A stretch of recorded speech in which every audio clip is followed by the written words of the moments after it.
जो हमारा next chapter है, न्यू चैप्टर है, it is our environment.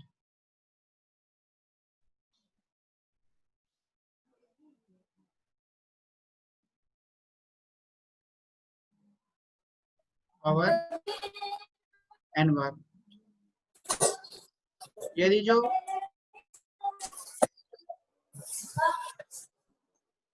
Our environment की हम बात करें तो इसमें सबसे पहले हमारे पास जो टर्म आती है वो आती है एनवायरमेंट। कि एनवायरमेंट क्या होता है?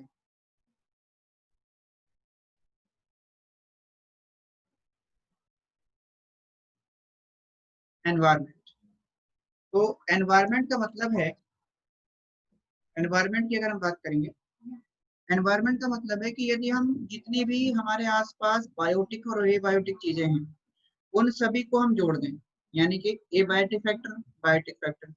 बायोटिक में क्या क्या आ जाएंगे? जितने भी लिविंग ऑर्गेनिज्म है वो सब, और एबायोटिक में जितने भी नॉन लिविंग थिंग्स है, जैसे ह्यूमिडिटी हो गई, टेम्परेचर हो गया, ये सब चीजें हो गई, विंड वेलोसिटी हो गई, वाटर हो गई, ये सब हो गया।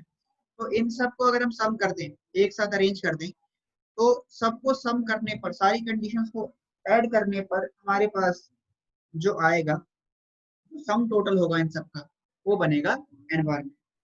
तो एनवायरमेंट के बारे में लिखिए, it is the sum total of, environment के बारे में लिखेंगे, it is the sum total of all biotic and abiotic factors. It is sum total of all biotic and abiotic factors, comma, substance and condition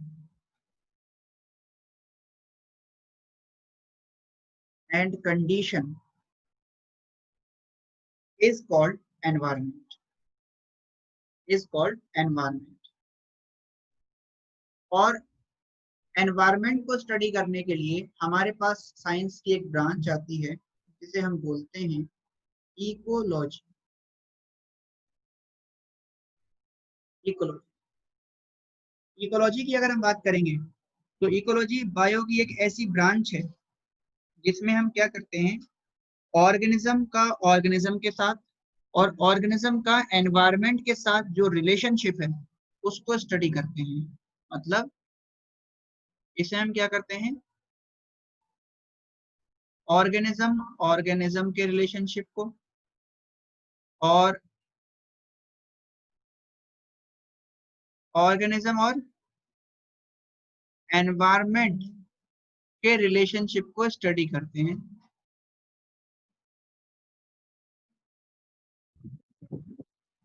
study करेंगे तो ये कहलाता है ecology. तो इकोलॉजी के बारे में लिखिए, it is the branch of biology, it is the branch of biology, it is the branch of biology which deals with, it is the branch of biology which deals with interrelationship, which deals with interrelationship among the organism and interaction between the, and interaction between the organism, interaction between the organism with their environment, interaction between the organism with their environment। ठीक है, ये हो गया आपका ecology. अब इसमें ना एक सबसे इंपॉर्टेंट बात क्या आती है, सबसे इंपॉर्टेंट बात इसमें ये आती है कि जैसे हम अगर किसी भी ऑर्गेनिज्म की बात करें या फिर हम लिविंग वर्ल्ड में लेवल ऑफ ऑर्गेनाइजेशन की बात करेंगे, लेवल ऑफ ऑर्गेनाइजेशन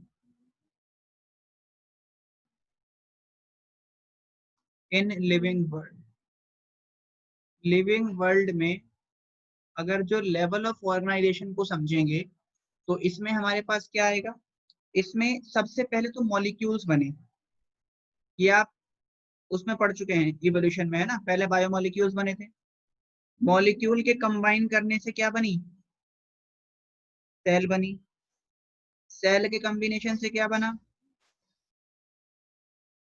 टिश्यू बना, टिश्यू के कॉम्बिनेशन से क्या बन गया, ऑर्गन बन गया। फिर जब ऑर्गन कंबाइन करे तो क्या बना, तो इंडिविजुअल बना, कोई ऑर्गेनिज्म बना, और इंडिविजुअल के कॉम्बिनेशन से क्या बना, इनके कॉम्बिनेशन से बनेगी पॉपुलेशन। जब कई सारे ऑर्गेनिज्म होंगे तो पॉपुलेशन बनाएंगे, और पॉपुलेशन के कॉम्बिनेशन से जब एक जगह कई सारी पॉपुलेशन रहेंगी तो बनेगी कम्युनिटी, एक समूह बनेगा, कम्युनिटी बनेगी।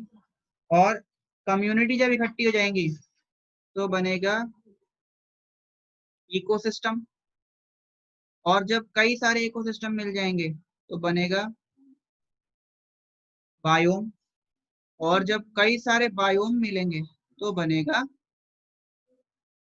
बायोस्फीयर। यानी कि अगर हम एक इकोलॉजी की बात करें तो एक इकोलॉजी की सबसे बड़ी यूनिट क्या है, बायोस्फीयर है, और सबसे स्मॉलेस्ट यूनिट क्या है, मॉलिक्यूल है। तो मॉलिक्यूल से क्या बना, बायोस्फीयर बना है। तो बायोस्फीयर की बेसिक यूनिट क्या है, मॉलिक्यूल है। अगर इसकी बेसिक यूनिट देखेंगे, बेसिक यूनिट इज मॉलिक्यूल। तो मॉलिक्यूल के कंबाइन होने होते होते क्या हुआ, मॉलिक्यूल, फिर सेल, फिर टिश्यू, फिर organ, individual, population, community, ecosystem, biome and biosphere. तो इस तरह से बायोस्फीयर की फॉर्मेशन हुई। अब हम ये जो हमने कुछ यहाँ पर टर्मिनोलॉजी समझी है, जैसे देखो मॉलिक्यूल के बारे में हमको पता है, सेल हम पढ़ चुके हैं, टिश्यू के बारे में पता है, ऑर्गन के बारे में हम जानते हैं। इंडिविजुअल क्या होता है, हम कुछ की डेफिनेशन यहाँ देखेंगे। जैसे इंडिविजुअल क्या होता है ये देखेंगे, पॉपुलेशन क्या होती है, कम्युनिटी क्या होती है ये समझेंगे। इसके अलावा बायोम क्या होता है, बायोस्फीयर क्या होता है, और इकोसिस्टम क्या। इस इकोलॉजी में हमें इन पोर्शन पे फोकस करना होता है, इंडिविजुअल पे, पॉपुलेशन पे, इकोसिस्टम पे, बायोम पे और बायोस्फीयर पे। तो इनकी डेफिनेशन पहले हम समझ लेते हैं, इन टर्म को समझ लेते हैं, और उसके बाद हम पढ़ेंगे डिटेल में इकोसिस्टम। तो ये आप नोट कर लीजिए, बना लीजिए इसको, और सबसे पहले आप हेडिंग दीजिएगा इंडिविजुअल।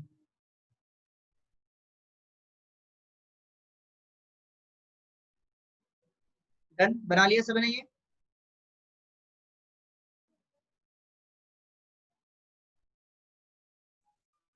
चलिए रब कर देते हैं। Yes sir. ओके, हेडिंग दीजिए आप सबसे पहले individual.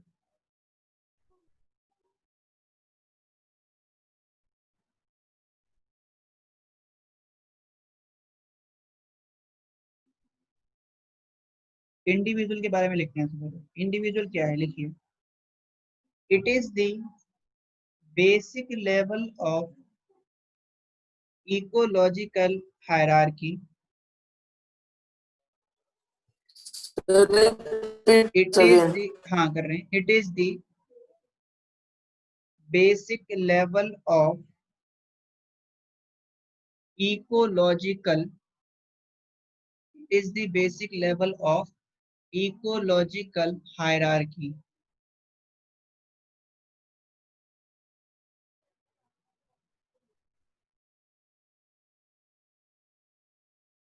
Basic level of ecological hierarchy which can undergo, which can undergo all the life process, which can undergo all the life process. तो जो इंडिविजुअल है ये बेसिक लेवल है इकोलॉजिकल हायरार्की का, मतलब ये सबसे बेसिक है जिसके अंदर सारी बायोलॉजिकल प्रोसेस या लिविंग प्रोसेस देखी जाती है। इसके बाद सेकंड हमारे पास आता है पॉपुलेशन। पॉपुलेशन क्या होता है? तो पॉपुलेशन अगर सिंपली देखें तो इंडिविजुअल्स के ग्रुप को, किसी एक पर्टिकुलर एरिया में जो इंडिविजुअल्स का ग्रुप है उसको बोलते हैं हम लोग पॉपुलेशन। तो पॉपुलेशन के बारे में लिखिए, it is the it is the group of it is the group of individuals it is the group of individual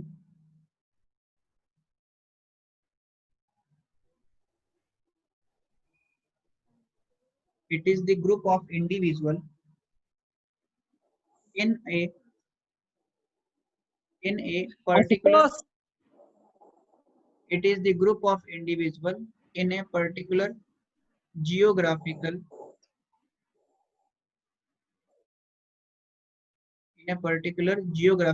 area, particular geographical area, एक पर्टिकुलर ज्योग्राफिकल एरिया में जो इंडिविजुअल्स का ग्रुप है उसे हम लोग बोलते हैं पॉपुलेशन।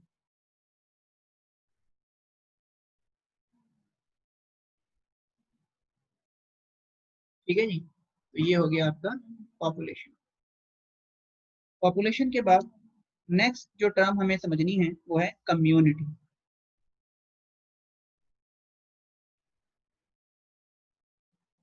अब देखो, सबसे पहले इंडिविजुअल देखा, फिर हमने क्या देखा पॉपुलेशन, उसके बाद क्या आ गया कम्युनिटी। कम्युनिटी क्या होगा? कम्युनिटी में किसी एक एरिया के अंदर जो नंबर ऑफ पॉपुलेशन हो जाएंगे उसको हम लोग बोलेंगे कम्युनिटी। ठीक है, तो इसमें क्या हो जाएंगे वेरियस, कई सारी पॉपुलेशन, जब एक एरिया में कई सारी पॉपुलेशन को देखते हैं तो उसको हम कम्युनिटी बोलते हैं। कम्युनिटी के बारे में हम लिखेंगे the different population of an given area, the different population of an given area, the different population of an given area is called community, is called community। और इसका अगर एग्जांपल देखो कम्युनिटी में क्या क्या आ जाएगा, जैसे हम देख सकते हैं लाइक किसी भी एक पर्टिकुलर एरिया में हम देख सकते हैं प्लांट्स होते हैं उस एरिया में, तो प्लांट्स हो गए, इसके अलावा एनिमल्स हो गए, बैक्टीरिया हो गए, एनिमल्स हो गए, बैक्टीरिया हो गए और फंजाई हो गए। ये सब मिलके क्या बना रहे हैं? ये सब मिलके कम्युनिटी बनाएंगे। फिर कम्युनिटी से चलेंगे ऊपर हायर लेवल पे तो आ जाएगा इकोसिस्टम। नेक्स्ट हेडिंग दीजिए आप इकोसिस्टम। इकोसिस्टम क्या है? इकोसिस्टम एक ऐसा सेगमेंट है, ये एक ऐसा बायोलॉजिकल या ऐसा सेगमेंट है जिसमें कई सारी बायोलॉजिकल कम्युनिटी आएंगी और उसके फिजिकल एनवायरनमेंट आएंगे। जैसे जैसे कि पॉन्ड हो गया, पॉन्ड एक इकोसिस्टम हो जाएगा, फॉरेस्ट एक इकोसिस्टम हो गया, डेजर्ट एक इकोसिस्टम है, इस तरह से। तो इसके बारे में लिखिए इकोसिस्टम क्या है। It is a segment, it is a segment of nature, it is a segment of nature that contain that contain it is a segment of nature that contain different biological community, different biological community and its physical environment, and its physical environment। Example के लिए आप इसमें लिख सकते हो pond, desert, forest, etcetera. Sir एक बार वापस बोलना बायोलॉजी कम्युनिटी के बाद। It is the segment of nature, it is the segment of nature, it is the segment of nature, it is the segment of nature,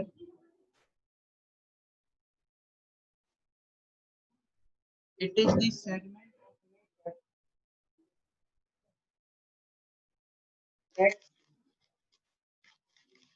that contain, it is the segment of nature that contain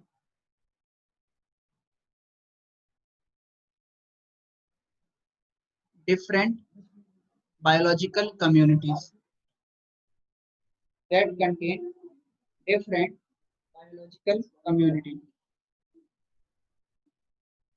that contain different biological community,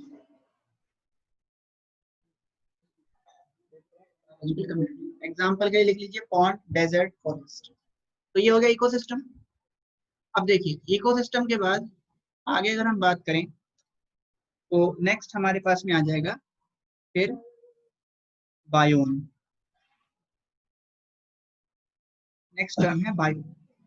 अब ये biome क्या है, biome की अगर हम बात करें तो बायोम को अगर समझेंगे तो ये क्या है, एक इकोलॉजिकल या नेचुरल ग्रुप है। किसका, प्लांट का, एनिमल का, इन सबका ग्रुप होता है किसके बिहाफ पे, क्लाइमेट्स के बिहाफ पे। यानी कि हम बोल सकते हैं कि इसके अंदर कॉम्बिनेशन ऑफ इकोसिस्टम आ सकते हैं।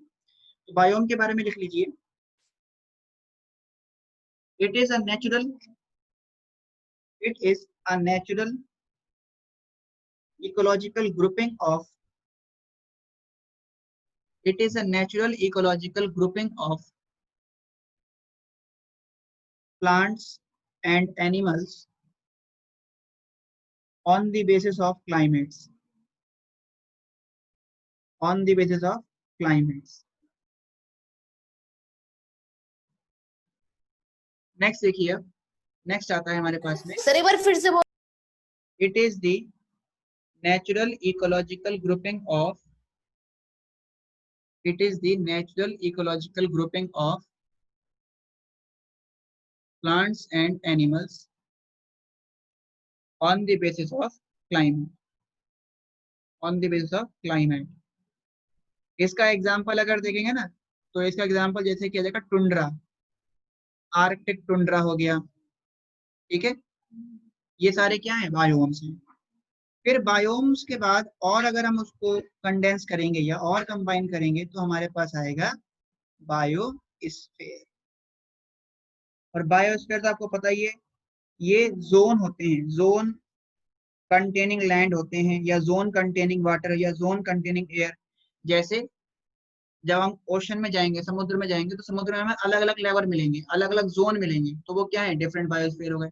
अगर हम एटमॉस्फेयर में ऊपर की तरफ जाएंगे तो हमको क्या होगा, हमको वहां पर डिफरेंट बायोस्फीयर की, मतलब एयर की डिफरेंट जोन दिखाई देंगी, अलग अलग एरिया दिखाई देंगे। एक तो वो जोन होता है जिसके अंदर आपके बर्ड्स वगैरह फ्लाई करते हैं, एक वो जोन है जिसके अंदर आपका क्या होता है, एरोप्लेन वगैरह, हवाई वगैरह उड़ते हैं, और एक वो जोन है जिसमें आपके रॉकेट्स वगैरह जाते हैं, ठीक है। जैसे स्ट्रेटोस्फीयर हो गया, ट्रोपोस्फीयर हो गया, ये सारी चीजें हो गई। तो बायोस्फीयर में लिख लीजिए, it is a zone, it is a zone containing of land, water and air, it is the zone containing of land, water and air where life can exist, where life can exist, जहां पर कोई living रह सकता है, उस zone को बोलते हैं बायोस्फीयर। अगर हम स्पेस में चले जाएं तो स्पेस को हम बायोस्फीयर कंसीडर नहीं करेंगे। क्यों नहीं करेंगे, क्योंकि वहां पर लाइफ ही नहीं है। लेकिन स्पेस में यदि मान लीजिए कहीं पर लाइफ देखी जा रही है तो हम उसको फिर बायोस्फीयर कंसीडर कर सकते हैं। तो बायोस्फीयर वो जोन होते हैं, वो एरिया होते हैं जहां पर लाइफ कंसिस्ट कर सकती है, जहां पर लाइफ पाई जा सकती है। तो ये सारी टर्म है जो आपको पता होनी चाहिए, बेसिक टर्मिनोलॉजी है ये, जैसे individual, community, population, ecosystem, biome और बायोस्फीयर। ये बेसिक टर्म है जो आपको पता होनी चाहिए। अब हम लोग डिस्कस करेंगे इकोसिस्टम के बारे में। हमें मेनली इकोसिस्टम पढ़ना है, तो हम लोग पढ़ते हैं अब इकोसिस्टम। चलिए तो इसको क्लियर कर देते हैं। अब हम बात करते हैं इकोसिस्टम के बारे में।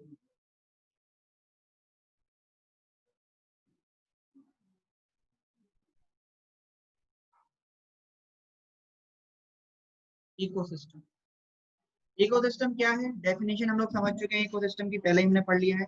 इकोसिस्टम में अगर हम इसके टाइप्स देखेंगे तो इकोसिस्टम को हमने अलग अलग कैटेगरी में बांटा है, अलग अलग बेसिस के बिहार पे।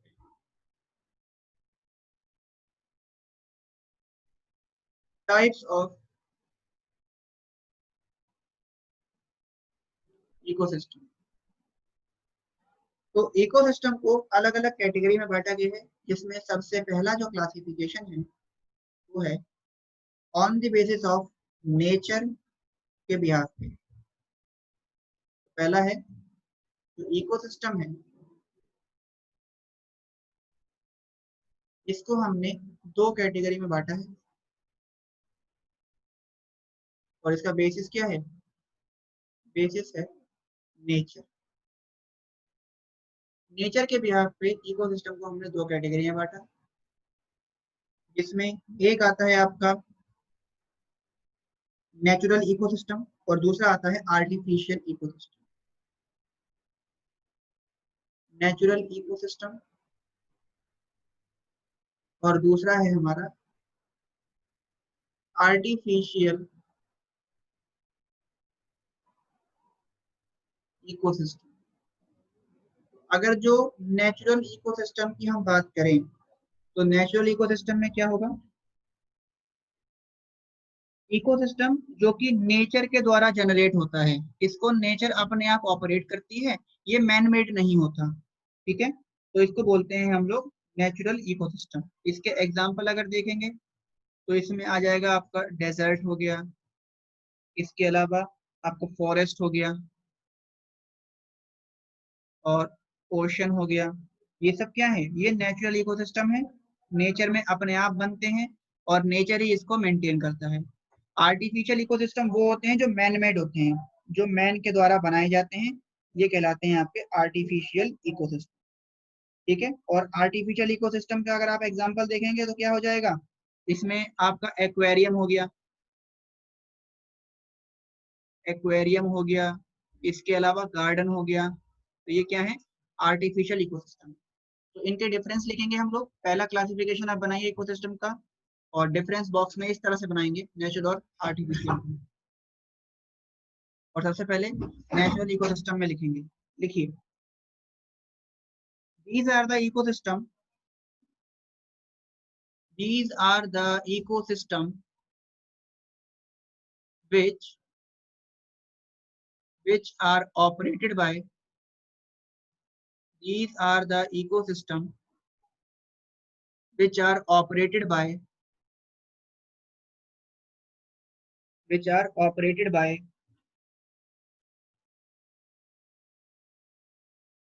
nature, which are operated by nature and are cannot man-made, and are cannot man-made।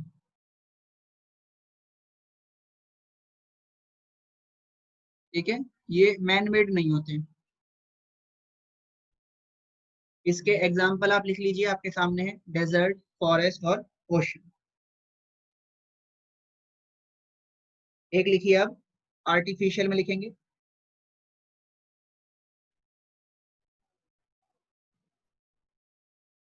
Artificial में लिखिए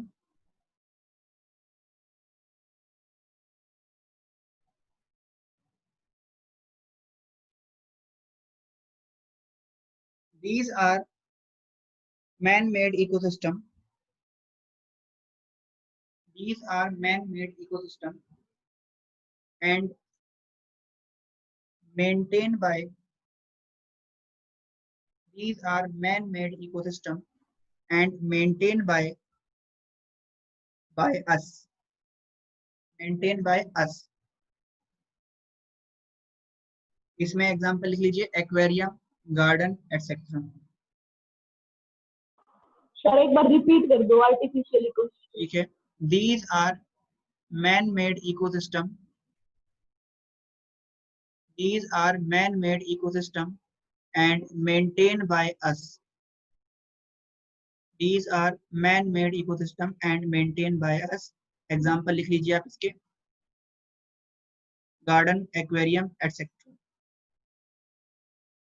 ठीक है, चलिए, तो ये हमने पहला क्लासिफिकेशन देख लिया इकोसिस्टम का। अब हम इकोसिस्टम के सेकंड क्लासिफिकेशन की तरफ चलते हैं। तो जो सेकंड क्लासिफिकेशन है इकोसिस्टम का, उसके बिहाफ पे भी इकोसिस्टम को हमने दो कैटेगरी में बांटा है। सेकंड जो इकोसिस्टम का क्लासिफिकेशन है, ये है on the basis of habitat. तो इसका बेसिस है हैबिटेट। हैबिटेट के बिहाफ पे इसको दो कैटेगरी में बांटा है कि इकोसिस्टम एक्वेटिक हो सकता है और इकोसिस्टम जो है ये कैसा हो सकता है, ये आपका टेरेस्ट्रियल हो सकता है, टेरेस्ट्रियल हो सकता है, एक्वेटिक और टेरेस्ट्रियल। फिर एक्वेटिक में दो हो सकते हैं। एक्वेटिक में ये हो सकता है fresh water, fresh water ecosystem हो सकता है, और ये हो सकता है marine ecosystem.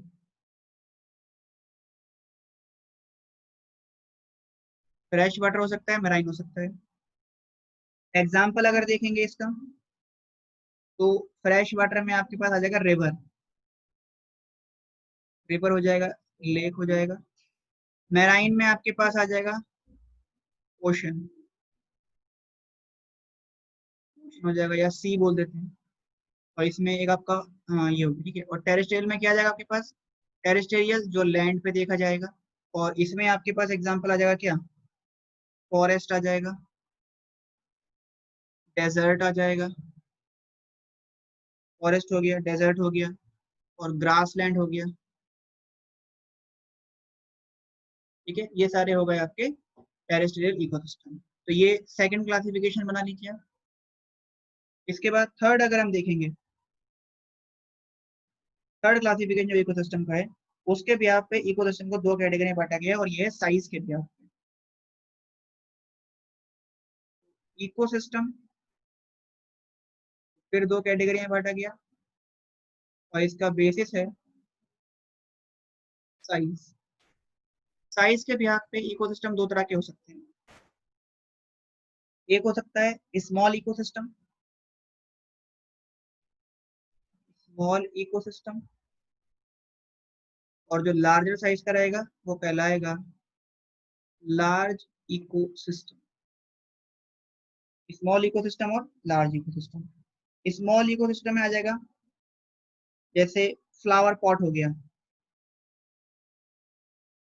Flower pot, flower pot एक छोटा सा इकोसिस्टम हो जाएगा। इसके अलावा water in a dish, water in a dish, एक डिश में आपने वाटर रख दिया है तो उसमें कई बैक्टीरिया वगैरह रहेंगे, तो वो भी एक इकोसिस्टम बन जाएगा। और लार्ज में क्या आ जाएगा, सबसे सिंपल है फॉरेस्ट, फॉरेस्ट एक लार्ज इकोसिस्टम हो जाएगा। समुद्र, ओशन, एक लार्ज इकोसिस्टम। डेजर्ट एक लार्ज इकोसिस्टम है। तो ये हो सकते हैं लार्ज इकोसिस्टम। और चौथा जो क्लासिफिकेशन है, फोर्थ वन, वो है on the basis of duration. Duration के बिहाफ पे इकोसिस्टम को फिर दो कैटेगरी में बांटा गया।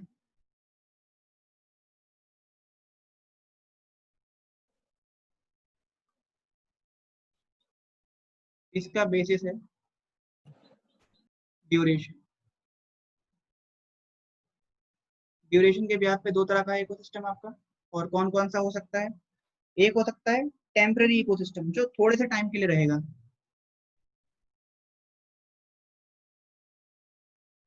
टेम्परेरी इकोसिस्टम, ये होता है लिव फॉर शॉर्ट ड्यूरेशन, ये थोड़े टाइम के लिए रहता है। इसका एग्जाम्पल अगर देखोगे ना, तो इसका एग्जाम्पल क्या आ जाएगा, इसमें आ जाएगा आपका रेन फेड पॉन्ड, बरसात की वजह से जो पॉन्ड बना है, कहीं पर पानी जमा हो गया तो वहां पर क्या हो गया, ऑर्गेनिज्म डेवलप कर गए, लेकिन ये थोड़े समय के लिए रहेंगे। दूसरा हो जाएगा आपका परमानेंट इकोसिस्टम, परमानेंट इकोसिस्टम, और जो परमानेंट इकोसिस्टम है ये होता है फॉर लॉन्ग ड्यूरेशन, ठीक है, ये हो जाएगा फॉर लॉन्ग ड्यूरेशन, ये लंबे समय तक के लिए रहेगा। इसका एग्जांपल अगर आप देखेंगे तो फॉरेस्ट हो गया, लेक हो गया, ओशन हो गया, ये हो गया आपके लॉन्ग फॉरेस्ट। तो ये हमने 4 इकोसिस्टम के क्लासिफिकेशन देख लिए हैं। आप इन चारों क्लासिफिकेशन को लिखिए, उसके बाद हम पढ़ेंगे कंपोनेंट ऑफ इकोसिस्टम।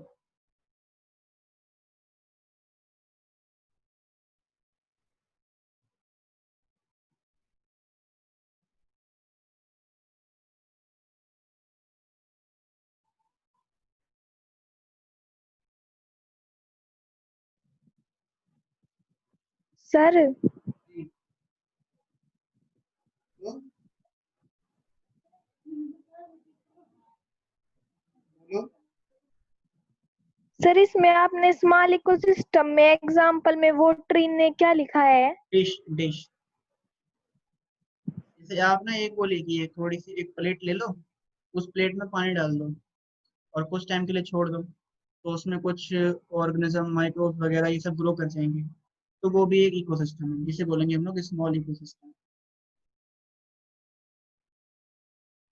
या फिर हम इसका एक एग्जांपल, जैसे कि घर में जो छोटे छोटे एक्वेरियम होते हैं, वो भी क्या है, they are also small ecosystem.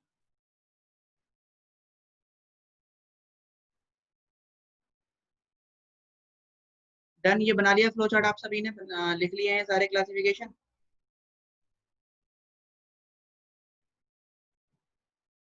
चलिए इसको रब कर देते हैं आप, और अब हम समझते हैं कंपोनेंट्स ऑफ इकोसिस्टम, कि इकोसिस्टम के क्या क्या कंपोनेंट होते हैं।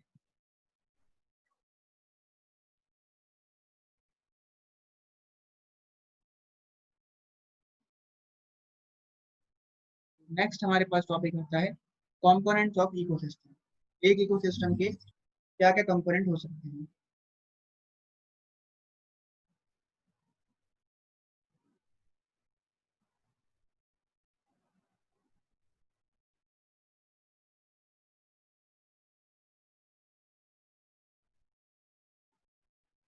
तो अगर जो इकोसिस्टम के कंपोनेंट देखेंगे, तो इकोसिस्टम के दो मेन कंपोनेंट हैं, एक तो है बायोटिक और दूसरे हैं एबायोटिक। तो हम ये बोल सकते हैं an ecosystem has two main component,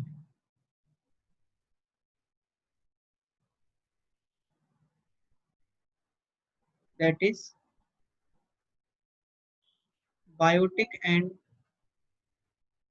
abiotic, ठीक है। तो हम इसको फ्लो चार्ट में बनाते हैं पहले,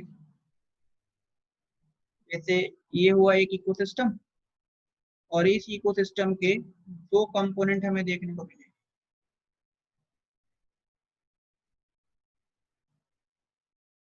तो हम ये बोल सकते हैं मेड अप ऑफ, इकोसिस्टम किस किस से बना है, एक तो बना है एबायोटिक कंपोनेंट से, और दूसरा बना है बायोटिक कंपोनेंट से। अगर जो एबायोटिक कंपोनेंट की बात करेंगे तो इसमें क्या आ जाएगा, एबायोटिक कंपोनेंट्स में हमारे पास कुछ फैक्टर्स आएंगे, जैसे इसमें इनऑर्गेनिक, फिजिकल और क्लाइमेट फैक्टर आ जाएंगे। तो इसमें 3 चीजें आएंगी एबायोटिक में। एबायोटिक में क्या क्या आ जाएगा, it has inorganic inorganic factor, दूसरा आ जाएगा इसके अंदर फिजिकल एनवायरनमेंट,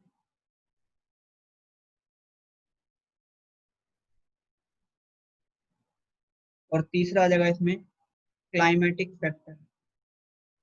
क्लाइमेटिक में जैसे टेम्परेचर हो गया, वाटर हो गया, विंड हो गया, ये सब चीजें। फिर आता है बायोटिक। जी बोलिए।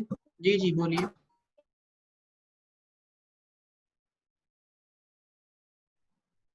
क्लाइमेटिक फैक्टर की अगर हम बात करेंगे या इसकी बायोटिक फैक्टर की बात करेंगे तो इसमें आ जाएंगे लिविंग फैक्टर जितने भी हैं। ठीक है, तो इसमें आते हैं लिविंग कंपोनेंट,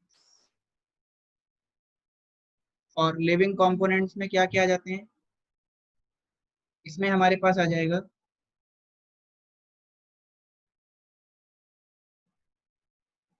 ये बहुत इंपॉर्टेंट है बायोटिक फैक्टर। इसमें हमारे पास आ जाएगा प्रोड्यूसर्स, प्रोड्यूसर्स आ जाएगा। सेकंड आ जाएगा हमारे पास में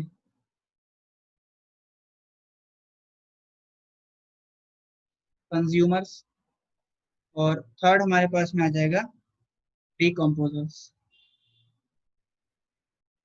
डिकम्पोजर्स, ठीक है, प्रोड्यूसर, कंज्यूमर और डिकम्पोजर। तो ये सब हो गए हमारे क्या, ये हो गए हमारे कंपोनेंट्स ऑफ एन इकोसिस्टम। तो हमारे एक इकोसिस्टम के अंदर हमें बायोटिक और एबायोटिक कंपोनेंट्स के बारे में पढ़ना है।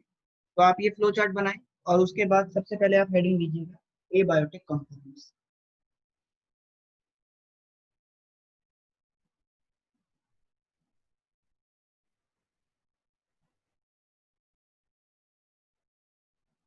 डन भाई, बना लिया फ्लो चार्ट? आपको पता है, यस सर। आपको ये पता है कि 30 तारीख को जो टेस्ट है उसमें क्या सिलेबस आ रहा है?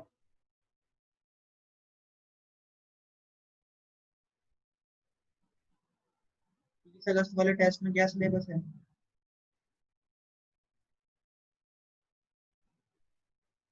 नहीं पता? अच्छी बात है।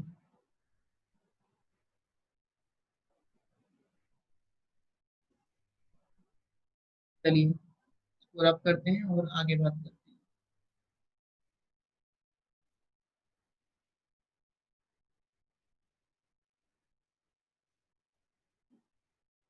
तो सबसे पहले हम लोग पढ़ते हैं एबायोटिक कंपोनेंट्स, और इसके बारे में लिखिए they include non living components. They include non living components of an ecosystem. They include non-living components of an ecosystem, जिसमें सबसे पहला है inorganic inorganic substance.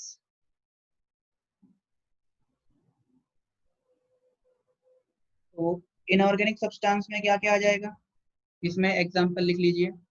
Inorganic substance में हमारे पास आ जाएगा कार्बन, नाइट्रोजन, ऑक्सीजन, फॉस्फोरस, ठीक है, carbon, nitrogen, oxygen, phosphorus etcetera. ये सारे इनऑर्गेनिक सब्सटेंस आ जाएंगे जो हमारे इकोसिस्टम को मेंटेन करने में हेल्प करेंगे। दूसरा हमारे पास आएगा physical environment. Physical environment, physical environment में क्या आ जाएगा, फिजिकल एनवायरनमेंट में हमारे पास आ जाएगा एयर,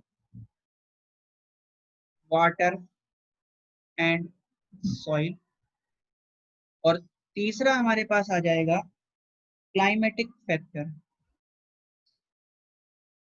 क्लाइमेटिक फैक्टर, और क्लाइमेटिक फैक्टर में अगर हम देखेंगे तो इसमें हमारे पास आएगा दे इंक्लूड लाइट। इसमें आ जाएगा लाइट, इसके अलावा टेम्परेचर, टेम्परेचर हो गया, विंड हो गया, लाइट, टेम्परेचर, विंड, रेनफॉल हो गया, बरसात होना, ये सब हो गया, ठीक है। और ये सारी चीजें, इसके अलावा पीएच हो गया, ये सब किसके अंदर आएगा, क्लाइमेटिक फैक्टर के अंदर आएगा। और यदि ये क्लाइमेटिक फैक्टर अफेक्ट होते हैं, बदलते हैं, तो हमारा इकोसिस्टम भी अफेक्ट होगा। मतलब हम ये बोल सकते हैं कि इकोसिस्टम के किसी भी फैक्टर के अंदर या किसी भी कंपोनेंट के अंदर अगर चेंज आएगा तो उससे हमारा इकोसिस्टम डिसबैलेंस हो सकता है या चेंज हो सकता है। तो आज हमने इकोसिस्टम शुरू किया, उसका क्लासिफिकेशन देखा, इकोसिस्टम के कंपोनेंट देखे, और कंपोनेंट में हमने एबायोटिक कंपोनेंट पूरे पढ़ लिए हैं। कल जब हम क्लास शुरू करेंगे तो हम पढ़ेंगे इसके अंदर जो बायोटिक कंपोनेंट है उनके बारे में डिस्कस करेंगे। आप लोगों का काम है कि यहाँ तक आप अच्छे से पढ़िएगा और इसको आपको याद होनी चाहिए चीजें हमने पढ़ी हैं, ये पढ़ के आइएगा और कल की क्लास में हम इसको आगे कंटिन्यू करेंगे। थैंक यू सो मच, बाकी मिलते हैं नेक्स्ट क्लास के लिए।